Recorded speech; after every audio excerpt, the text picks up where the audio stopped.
ગુજરાત ભાજપ દ્વારા સક્રિય કાર્યકર્તા સંમેલનનું આયોજન કરાયું છે। અમદાવાદના સોલા વિસ્તારમાં કાર્યકર્તાઓનું સંમેલન મળ્યું। ઘાટલોડિયા વિધાનસભાના કાર્યકર્તાઓનું સંમેલન મળ્યું હતું। સીએમ ભૂપેન્દ્ર પટેલ સક્રિય કાર્યકર્તા સંમેલનમાં પણ હાજર રહ્યા।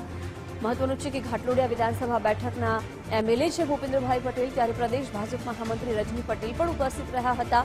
ઘાટલોડિયાના 200થી વધુ સક્રિય કાર્યકરો સાથે સંવાદ કરવામાં આવ્યો, જેમાં યુસીસી, વકફ સહિતના મુદ્દે પણ માહિતી આપવામાં આવી। આજથી 3 દિવસ સક્રિય કાર્યકર્તા સંમેલનનું આયોજન છે।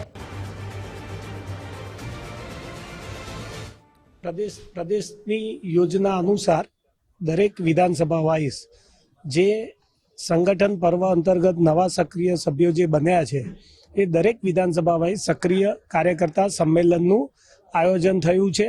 3 દિવસની તારીખ આપી છે। 7, 8, 9માં આખા ગુજરાતમાં આ સક્રિય કાર્યકર્તા સંમેલન યોજાવાનું છે।